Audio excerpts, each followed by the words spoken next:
Well, the people you run into at Summer League Vegas, we're on the concourse, and of course the great man Liam Santamaria. He's been around, but you've been at Summer League for a little bit now, man. How's it going?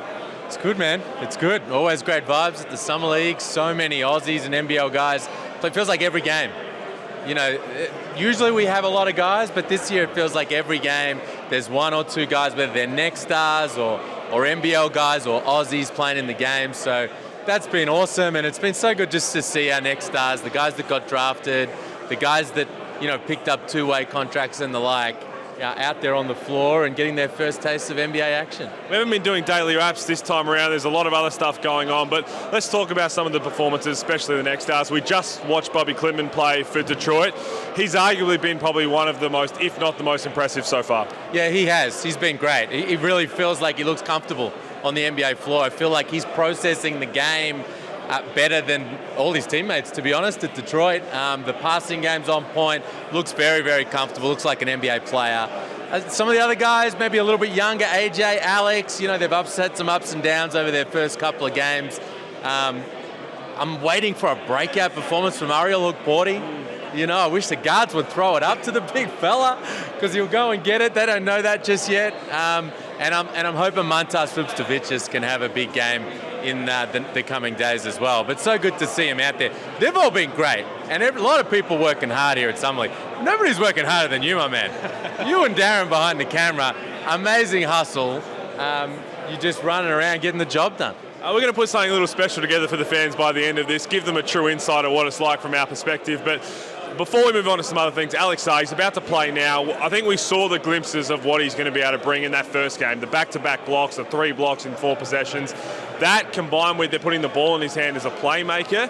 What kind of growth ceiling are we going to see from that? Because we didn't see that in Perth. They didn't throw him the rock and say, go get a bucket. They've been doing that here for the Wizards. Yeah, well, he's got a versatile skill set, right? And they want to use these opportunities to see what it all looks like. I would love to see him roll into the rim a little bit more, to be totally honest, because we know what kind of a lob threat he is. He's picking and popping most of the time, but the world's his oyster, and the sky's the limit for him. And they're going to utilize these kind of opportunities to expand his game and take from that. All right, cool. Here's what we need to go off and work on before your rookie season gets underway. Well, you give us a bit of props. We're going to give you a bit of props. 6 next stars declaring for the draft, 2 returning, 5 of them getting an NBA deal. This man is the best in the business for a reason. One we haven't seen this week, though, Trenton Flowers. Would have loved to see him out here. It seemed like the Summer League environment, the way the game goes, he would have flourished in that. Oh, man, he would have had a good time. Yeah, it's a shame he's not out here. He's got the wrist injury, and he's trying to get that right. So I haven't seen him out there on the floor with the Clippers, but there's a lot of buzz about him and, 2-way deal, this type of thing. So great to see him get that type of opportunity because he's got some real NBA tools. He's young and raw, but, 6'8", versatile. Hello. Can shoot it a bit.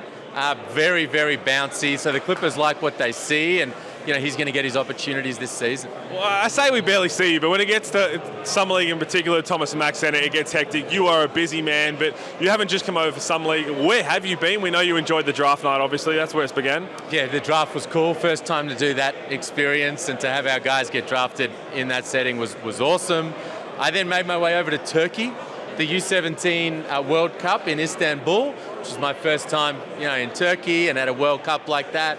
The Aussie team, they didn't do great, but there was a lot of talent there. The American team was absolutely unbelievable, but a great chance for me to see that next group of elite talent from around the world that are coming through the system over the next couple of years, and then made my way here. And the best part about Summer League for me now is catching up with all the agents. Like, we're here on the concourse. Like, Darren, if you pan around at all these different conversations that are taking place on here, there's agents talking with coaches, talking with scouts, talking with NBA executives, and these are people that we're going to be in conversation with throughout the year. So a chance to come in, be face-to-face, maybe have a drink or two with them over the course of the week, shake hands, and then we can do business maybe later in the year. I do say that we're working hard, but the NBL coaches, the GMs that are here, they're with a different person all the time.